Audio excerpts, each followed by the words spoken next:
As expected of Starlight Knights, you never give up, no matter what! Hey, who cares if we can't transform? We're not fighting just to become Starlight Knights. We're just ordinary folks, but we all have a reason to find our courage. The Starlight Knights aren't fighting this battle alone! The proxy business is super competitive these days, but it really does make for one heck of a movie.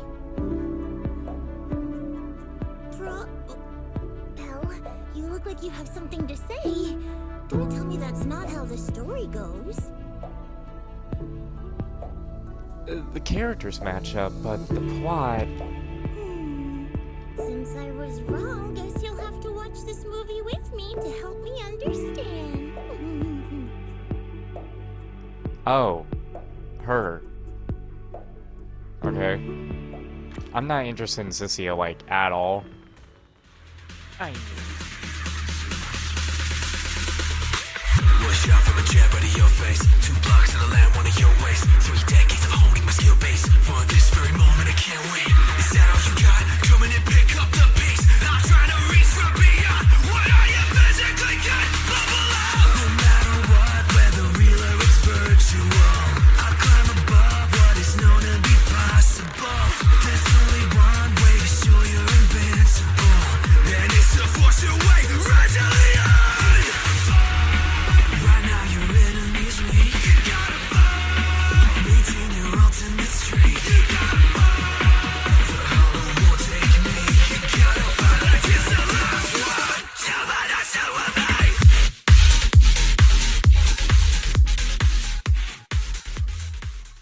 Hello everybody and welcome back to Gravitational, it's not gravitational cinema, it's gravitational something. Well, no, it is gravity cinema.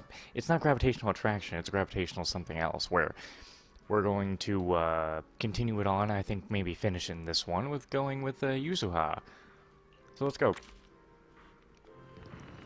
I've watched Don't Touch on videotape before, but I've never had the chance to see it on the big screen. Do you want to watch this one, Yuzuha? Right, even though every genre has its own charm, the one that keeps you guessing are still the most fun. It may be a fantasy film, but there's a lot you can really dig into, and that ending. No spoilers. I almost got too excited and spoiled your whole viewing experience. Looks like the next showing starts soon. Want to grab tickets and head in? Oh yeah, I remembered. This event the first time is when we got teased on Yuzuha and Alice.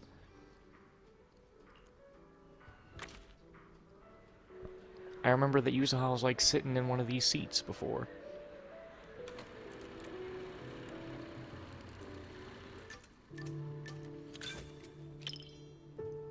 Yuzuha looks pretty excited.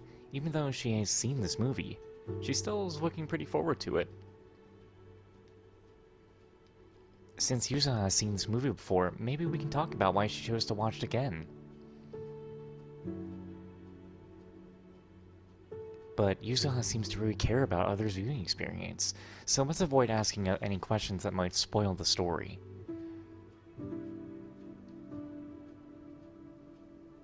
You seem to really dig this movie. Is it that obvious? Well, why else would I be here for a second watch? Even though it's a fantasy film, it's got a really cool ghost story vibe to it. That's why I love it. Just embrace the suspense. Don't worry too much about figuring out the truth behind the story. As the movie begins, the camera slowly pans down to reveal a transparent tentacle. The moment the tentacle touches a doll sitting on the table, it starts writhing and contracting, gradually morphing into the doll's form.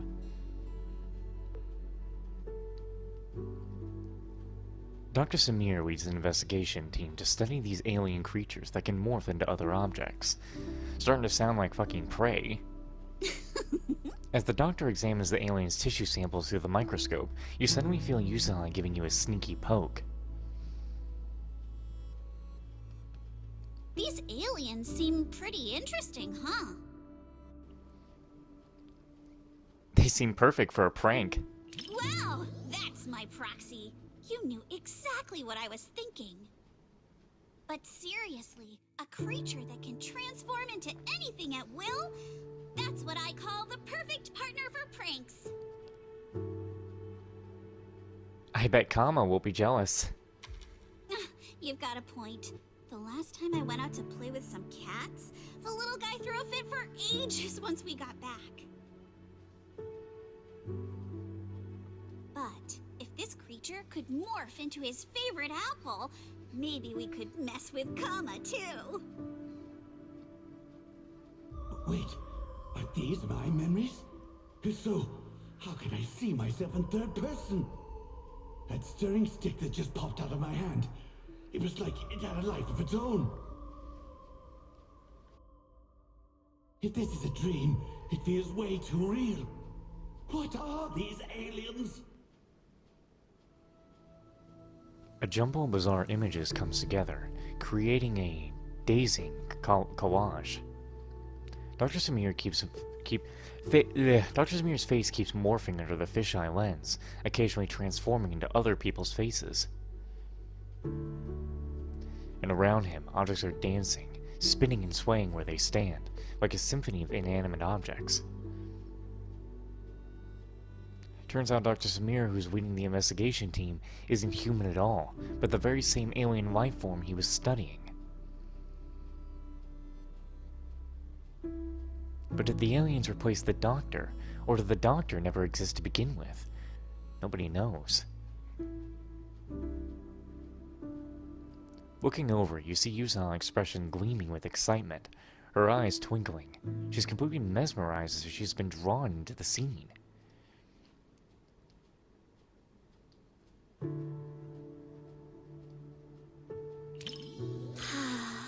The scene fades out. The eerie images return to normal, and Yusaha lets out a soft sigh, her tense body finally relaxing again. That was quite the scene just now. But... Wanting to check Yusa's expression, you turn your head, and your cheek bumps right into her finger. In the dim light of the cinema, the young lady glances your way with a smile. I just touched you. If I were some kind of alien, then you should be worried about being completely replaced by me. Actually, I'm the alien. Huh? Uh-oh, you've completely turned the tables on me. When you morph into me, just remember to feed Kama on time. And don't let him have too many snacks.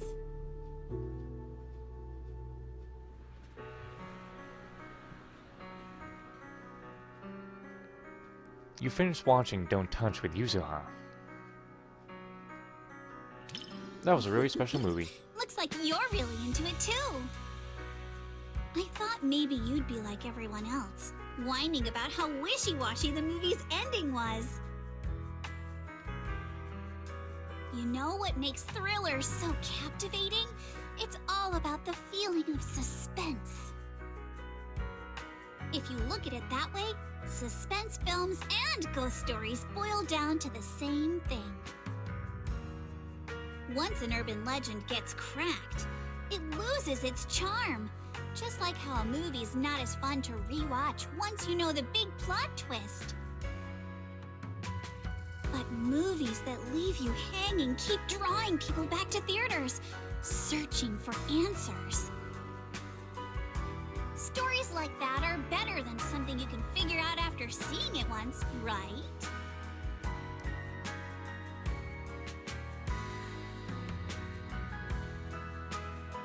I'm so happy you could watch my favorite movie with me today. Letting you join me in uncovering the truth behind Don't Touch and seeking out the traces of fantasy left on these images. It somehow feels like I've pulled you a little further into my world. The truth we're seeking might just be a phantom of Don't Touch. There are too many things in this world that we better don't touch. Even so, we still chose what to touch. Choosing to give up on all the new possibilities that came from reaching out to each other just because you're afraid feels like such a waste. Sorry, got it. Hold on.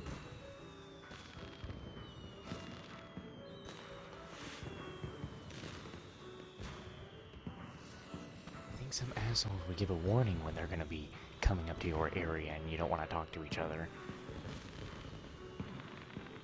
Anyway,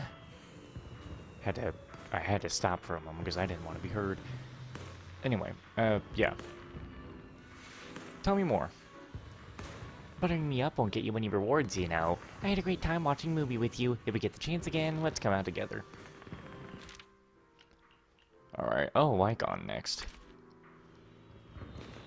That film, Nihility. I wonder if it might interest you. This one is a disaster-themed tragedy. I wouldn't call it a preference, per se. Just something I once heard in passing. The tragedy lies not in the destruction of the body, but in how thoroughly our supposed meaning is devoured by nothingness. That line really stuck with me. It seemed like the perfect chance to watch it together with you. I'm sure watching it with you will lead to some truly profound insights.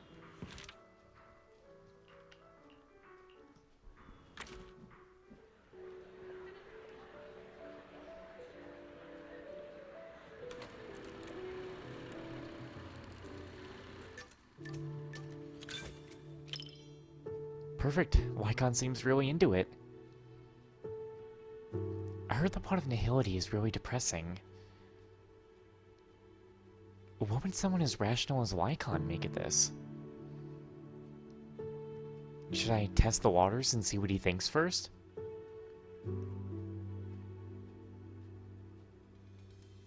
Let's talk about the movie's background. Disaster movies often dig into how fragile order is and put human nature to the test. Definitely something worth paying attention to. In a speculative work that depicts the twilight of a civilization, a tragic ending is all but inevitable. But being able to rationally dissect the root causes of the tragedy with you is, in itself, a valuable thought exercise.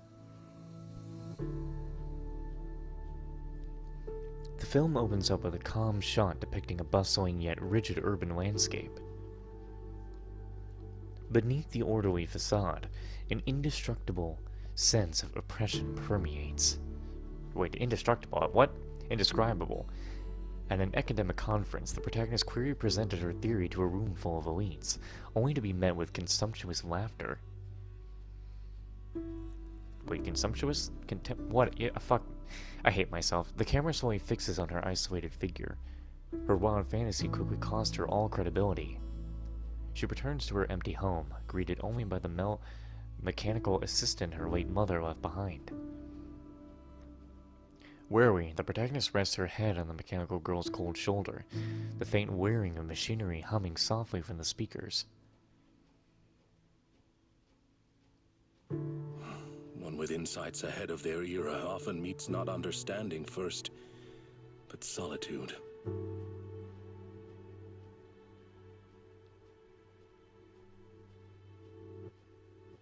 Thankfully, she has someone by her side. Indeed. It matters not whether one be flesh or forged steel. Once you've chosen someone, you follow them without reservation. Such loyalty itself may be enough to challenge the nihility.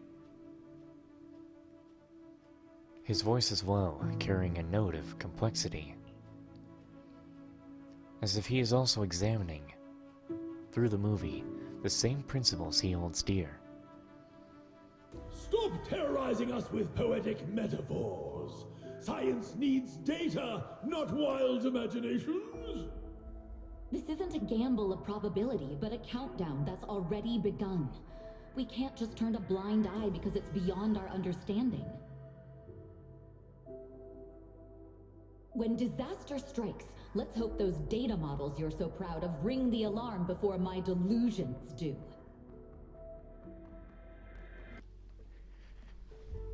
The movie reaches its climax as disaster fully erupts. The city is swallowed by nihility, and civilized orders cease to exist. The protagonist and the mechanical girl activate the final device in the underground lab, trying to turn the tide. A massive wave of energy comes rushing in, and the mechanical girl resolutely channels the overloaded energy into herself. In the final moment, she looks at the protagonist, her mechanical arm beginning to disintegrate in the blinding light. As for the first time, her optic sensors simulate an expression of tenderness on her mechanical body. Lycon seems to be moved by that as well. You can clearly see his jawline tensing up, as if he's holding something back.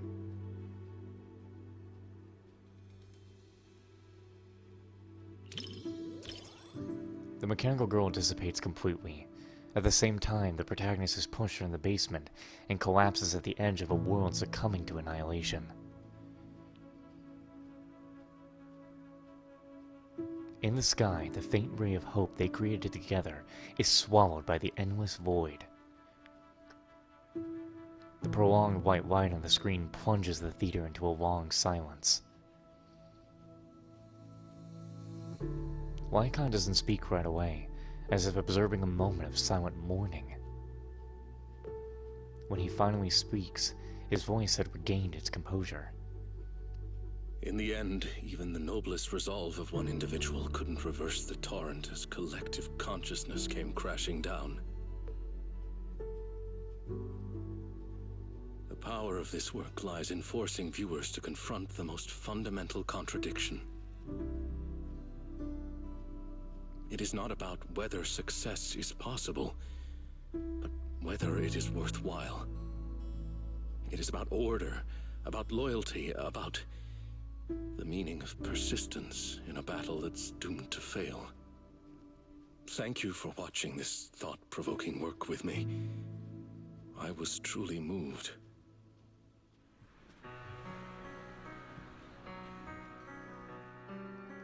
You finish watching Nihility with Lycon. The world isn't saved in the end. The final pure white on the screen seems to drain all sound and color from the theater, leaving only silence. What's on Lycon's mind? The end of a civilization or that hopeless loyalty?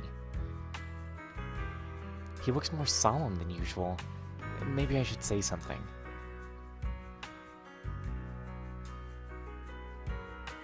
It's a heavy but important movie. Yes, it is a work that completely denies hope. But it also compels the viewer to contemplate the meaning of any effort in the face of absolute nihility. What struck me most in this movie wasn't the disaster itself, but how our protagonist, the scientist, chose to bear the weight of the world alone after her warnings to humanity went unheeded. And the loyalty displayed by her mechanical companion. Theirs was a friendship transcending all programmed parameters. To walk a path you know leads nowhere, and to see it through to the very end, that resolve alone is far beyond any measure of victory or defeat. Thank you for accompanying me to see this film. It carried much weight, but I found it to be a precious and profound warning. It has reinforced my conviction that protecting such ordinary moments of watching films together is a mission we cannot fail.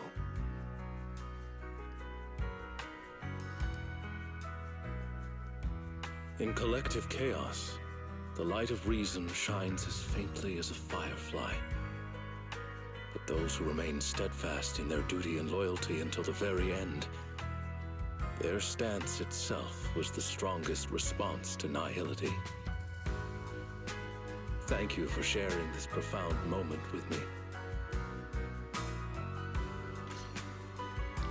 One person standing firm in total chaos, that alone rejects the void.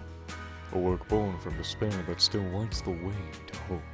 Take out my dog as he really needed to go to the bathroom. And as I checked my account here, checking my friends list, I see Zach is on Monster Hunter Rise right now. Like, man, he I guess I knew he enjoyed playing like you know, God Eater and Monster Hunter, but it seems he really enjoys it, because I didn't even say we were playing Monster Hunter Rise yet. He went and got it downloaded. So, like, damn. Alright. Anyway, I gotta finish this stuff up so I can find out what he's up to. A work that betrays ultimate nothingness, yet somehow makes you want to cling even more tightly to what's real once you step away from the screen. Like a cup of tea at just the right temperature, and a companion worthy of your loyalty. Being able to share this time with you is a blessing in itself. The pleasure's all mine. You're a great company. It is an honor to hear you say that. If you ever come across another thought-provoking work like this, and need a companion, I'd be more than happy to join you. Things were a bit rushed this time. I didn't have time to prepare properly. Next time I will bring the homemade cookies and tea. Perfect to enjoy together in a sunlit spot after a film that really lingers. Even though nihility paints the bleakest picture, but being able to witness it with you and think together about how to resist this nihility, that alone is enough to drive away much of the show. Alright, who's next? Sweetie? Alright. Oh, little master, is that you? Running into an old friend from far home is an even nicer surprise than I expected. The clerks at Simmer just gave me a few movie tickets. They said there's a good film showing and urged me to come take a look. Sweetie, did you just come from Hot Pot? Oh, you've got it wrong. My shop does business with Simmer, and since it's Go to Carrot Day, the boss sent me here to keep the relationship up. It's all about give and take. See, I traded a few of our signature pastries for some movie tickets. I've got quite a few tickets. I was just wondering who to watch with. If you don't mind, would you do me the honor? Sure. That's all I needed to hear. Since you run a video store, little master, you must know your films. If you're up for it, I'll leave the pics entirely to you. You're too kind. I'm happy to go with whatever you pick. But since it's a holiday, I'm in the mood for something upbeat and festive. Any recommendations? Let's go with Small Body, Big Crisis. I trust a long-time regular like you. You've got good taste.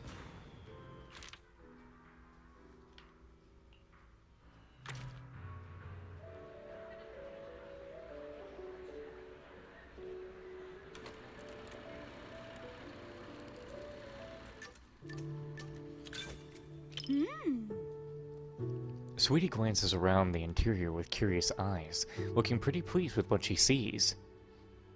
This cinema's decor is both practical and elegant. It's no less impressive than the banquet hall at Yum Tassin. And the snacks those people are munching on? It's gotta be popcorn, right? I've heard customers mention it, but this is my first time seeing it for myself. It smells delightful. I bet it tastes great too. Sweetie doesn't seem to visit the cinema much, but she looks pretty interested in the popcorn.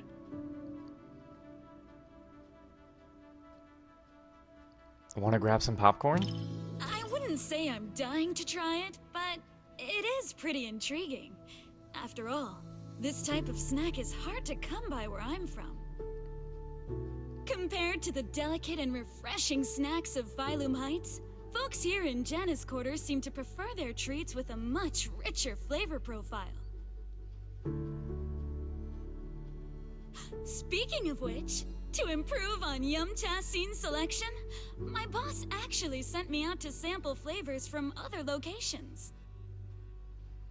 But every place has its own vibe. I can't fully understand New Eridu's food culture in just a few days. Like this popcorn, for example. I never got a chance to try it. Want to try it? It's on me. Oh my, thanks for the offer. But if I go out to get snacks right now, I'd probably miss the best parts of the movie. Maybe next time.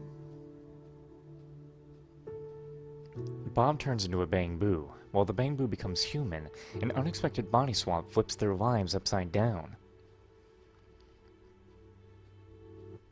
At first, the swap causes endless chaos on both ends. The audience can't help but crack up. Amidst all the laughter, Sweetie seems a little out of place as she quietly contemplates. Everyone laughing and gasping together. It kind of reminds me of going to the open-air cinema back when I was a kid.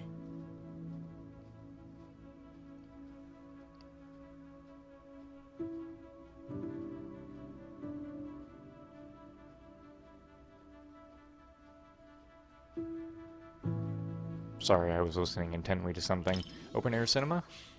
I wonder if you've ever experienced something like that. It was super popular back in the day. Back then, there weren't many theaters around, so everyone would gather in the plaza to catch a flick. Movie theaters are pretty quiet, right? But outdoor screenings are a totally different vibe. They're always super lively. Snacking on sunflower seeds, chatting away, laughing together. It's chaotic for sure, but it evokes a warm, fuzzy feeling. But when the plot gets emotional, everyone quiets down all at once. Back then, I'd always quietly wipe away my tears in the dark. I was so afraid that someone would notice and make fun of me. So you've got that side to you too, huh? Look at me running my mouth. You've got me spilling my childhood anecdotes just like that. It didn't destroy my image as the model Yumcha scene employee in your eyes, did it? Oh no! Oh no! Oh no!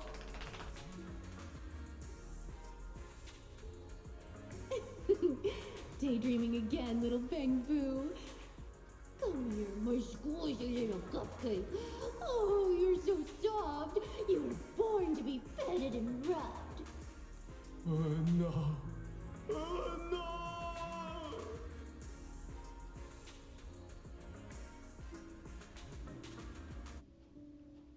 Bob finally tracks down the Bang-Boo possessing his body. Turns out it lost his job and ended up swinging plates at a diner. Being terrible at communication always ends up stirring trouble, yet somehow always manages to unexpectedly pull off a flawless fix every single time.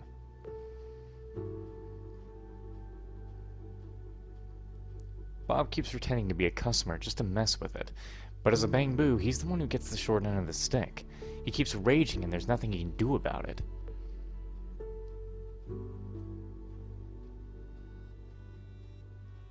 Glancing over, Sweetie is laughing so hard that tears are coming out from the corners of her eyes. Maybe Sweetie would rather talk about the movie than chat about work. Body swapping looks really interesting. There are plenty of movies about people swapping bodies, but I can't say I've seen too many where people swap with a Bang-Boo. But this idea is pretty clever. It dodges the cliched setups while keeping the story tight and well-paced.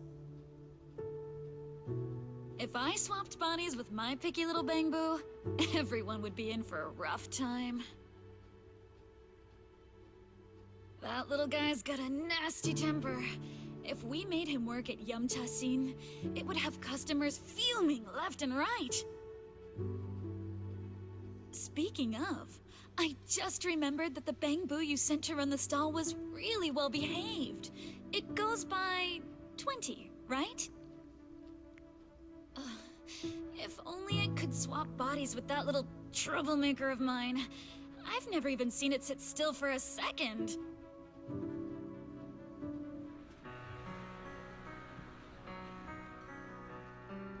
You finish watching Small Body Big Crisis with Sweetie. In the end, Bob and the Bang-Boo return to their regular daily lives. But this daily life is different from before. They reclaim something precious in their hearts. A passion gained from living another life. Thus, this opens up a brand new chapter in their stories. The end credits start to roll and the audience begins filtering out of the cinema. Sweetie stays in her seat, a faint smile still lingering on her face.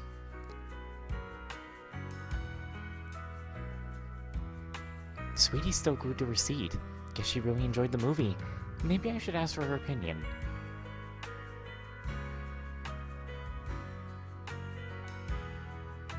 What do you think of the movie? If you're looking for some deep insight or super detailed analysis, you're probably gonna be disappointed. My take? It's loud, it's lively, it's got heart. It left me with a sense of happiness inside. What a vivid description. You think so too? I thought you'd find my take too simple. To me, movies are like dim sum. More than some logical analysis, it's the taste that hits your tongue that matters the most. This movie is like a plate of crispy, sweet almond cookies.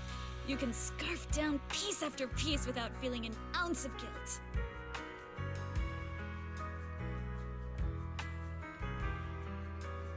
It wasn't a big I should budget turn the timer off my blockbuster, phone. nor was it a martial arts piece that is all the rage in Wi-Fi Peninsula. It won't stick with you forever, but it provided a carefree and enjoyable time while it lasted. Thanks for the recommendation. This little snack really hits the spot. Alright. Since we've already shared this movie experience, Little Master, I hope you will come by again. We'll do our best to give you a warm welcome every time. So that's why you gave me those movie tickets. Come on, I really did want to watch a movie with you, Little Master. And I really do want you to come by Cha-Sin more often. After all, I really treasure the bond we share. Give and take is what keeps a friendship going strong, don't you think? I don't know. So who's our last person? Nongguang, huh? Before we end this off, let's check our companion guide. Ah, I see. Alright, let's finish this event off. Video's obviously going to be over 30 minutes, but we're finishing it up, so it doesn't matter. Wait a minute, all the angels? I thought it was just Nongguang. Manager, over here! We already got the tickets, and it's a dreamland journey. Suna and Arya spent ages searching Internet and thought it would be perfect for us to watch together. We went through a ton of movies, narrowed them down to a short list, and then had a fierce three-way vote before finally settling on this one. Nongguang thought the movie's runtime was perfect, and it wouldn't cut into our gaming time back home. Suna figured a fairy tale movie was the safest pick, even if it doesn't blow everyone away. At least nobody would hate it. As for Arya, she hadn't seen any of them, so she was interested in all of them, and just went along with the vote. What do you think, Manager? If you want to choose a different movie, we can always hold another vote. I like this one. Then it's a full vote. The Angels of Delusion are heading to Dreamland. Alright, Manager. Close your eyes and pick a movie ticket. We couldn't get 4 seats together, but you can draw one first. You can actually pull a ticket from the row of movie tickets that Nongguang is holding. Nongguang keeps one for herself and gives the remaining ones to Suna and Arya. Movie partner lottery results are in. Manager and I sit together, while Suna and Arya sit together. Let's go! Dreamland Journey. Oh, they're just right behind us.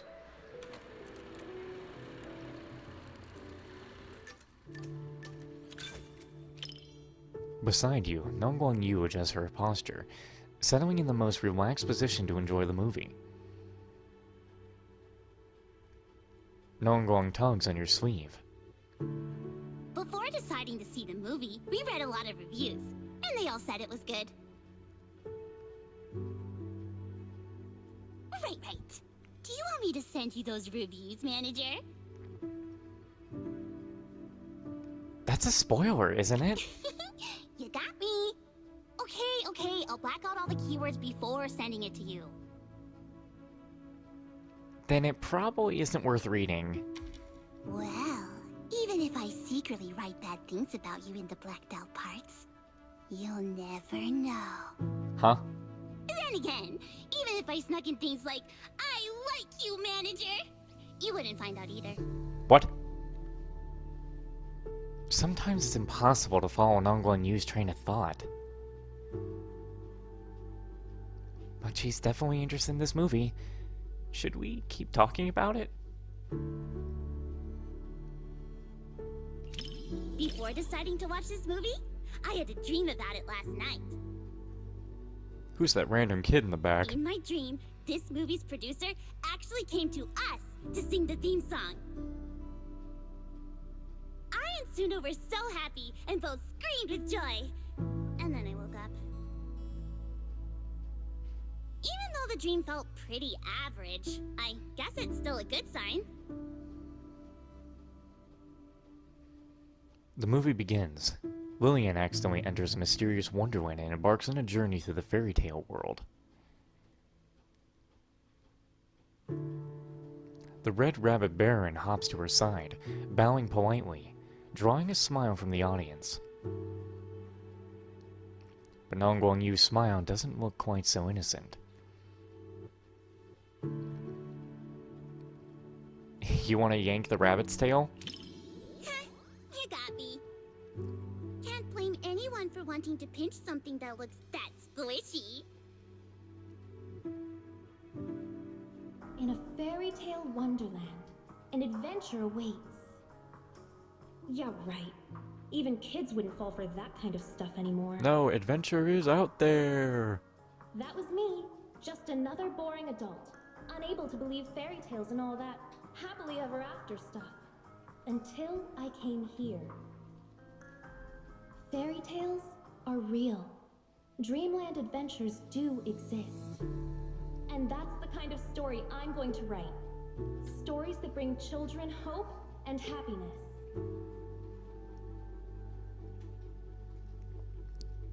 In this cinematic wonderland, even the colors come alive and flow. Countless paper butterflies fly toward Lillian, catching her shoulders and carrying into the sky. The freedom and beauty of this scene draws soft gasps of admiration from the audience. Nong Guang Yu is so focused she's completely forgotten about the chocolate in her hand. Looks like it's about to melt.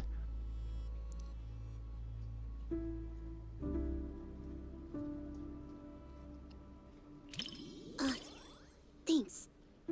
I was so engrossed in the movie, I forgot I was still holding the snack Suna gave me. Hold on. Now that you mention it... just as expected, Suna and Arya haven't eaten their chocolates either. But how should I put this? Somehow this gives off a Angels of Delusion are all idiots vibe. Manager, you've got to keep this a secret. Forever. Okay?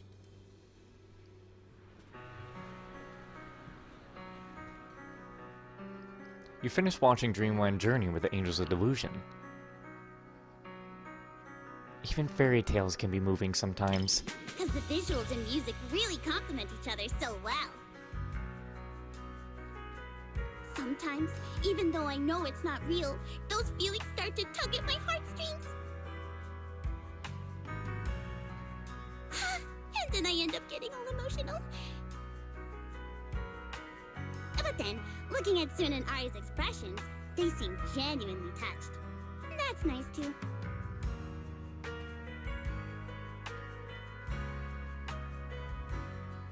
The one-sided collab between the cinema and Angels of Delusion perfectly concluded.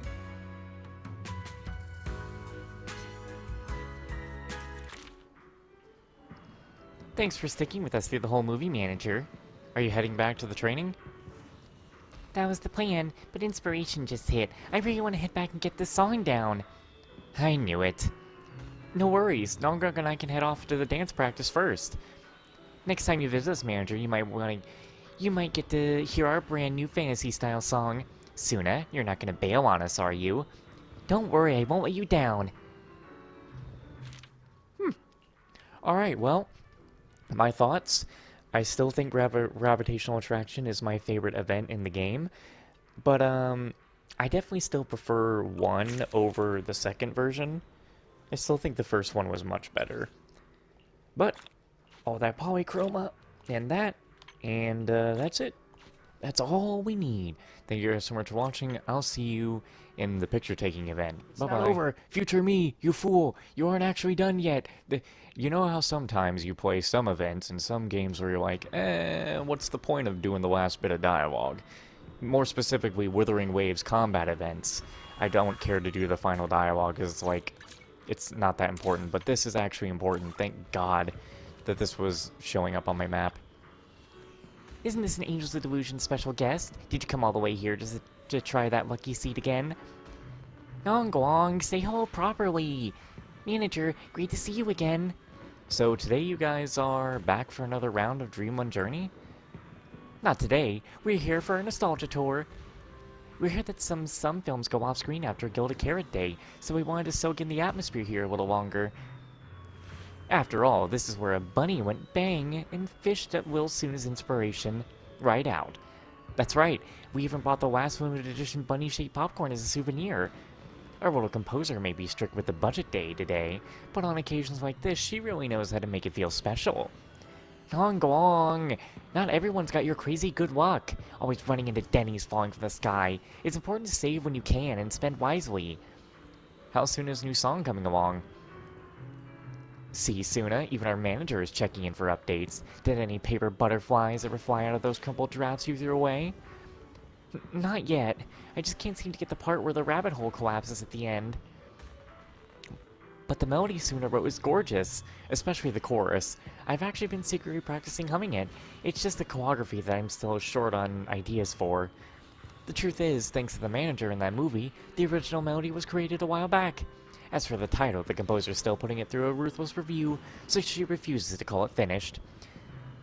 This nostalgia tour is our chance to help Suna brainstorm a title and give last time's Angels of Delusion X Cinema one-sided collabs project a proper, satisfying wrap-up review.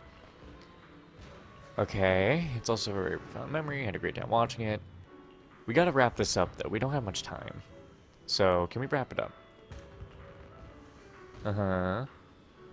Let's watch a movie together again next time. Blah, blah, blah, blah.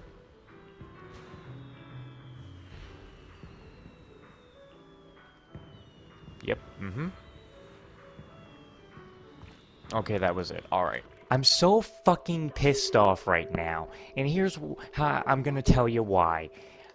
I did that whole ass fucking... yeah, it's not there, sadly enough. I did that whole fucking third version of this goddamn picture-taking event. I just... fucking recorded the whole fucking hour of it. The minute before it was over, the fucking console turns itself off. A minute before. It's my fucking fault, though. It's not like I can just sit here and act like, oh, it's the first time the console's doing this again, because it's not. I knew it was gonna fucking shut itself down, and yet I said, oh, but it hasn't been doing it on Zenless. It doesn't fucking matter, you idiot! So yeah, this whole event, I already did it, but I did it off camera at this point. So, if you wonder why I didn't record this event, it's because I did it. I'm a fucking dumbass! I'm not even gonna bother with the next. I'm not gonna bother with this one either. Cause fuck, I don't wanna fucking bother anymore. I'm so fucking tired of this shit.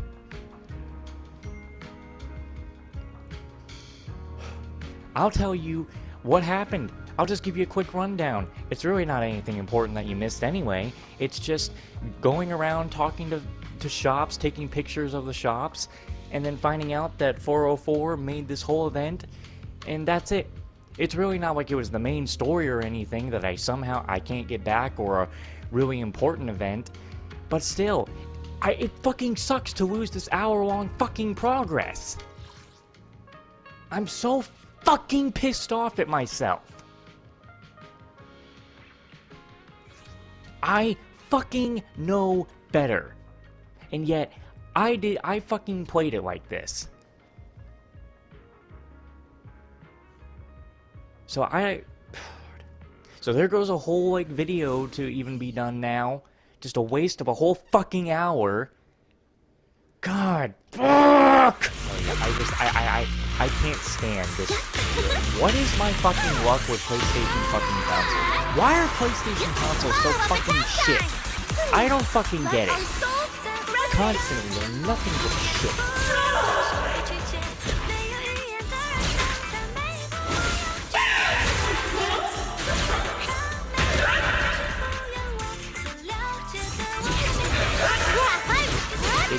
so...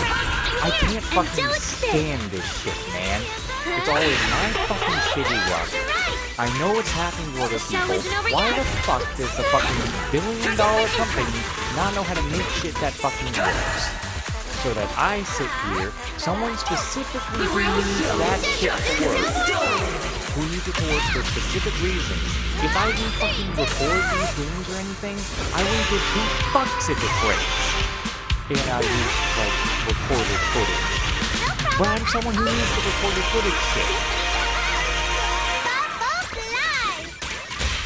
Hope you enjoy it. So, just fucking great for me. Always just perfect for me. And I can only blame myself this time, though. I can't blame the console because it's my fault for not being fucking safe about it. I'm trying to also think of ways to sort of feel better about it, because it's not like the fucking console hasn't bricked so hard that I wasn't able to fucking record a whole event in the game anyway. So the playlist of Zenless until I fucking quit is already incomplete, so what the fuck does it matter, huh? You can't do that! I'm so fucking mad at myself. I hate my fucking self, dude. Again, after the fucking console crashed, I don't even care to record the rest of the fucking events for this whole thing. I honestly fucking don't. So, you know what? Just, fuck it. I'm just not gonna do it. I missed that thing. I might as well act like the console didn't even fucking let me record the rest of fucking Zenless.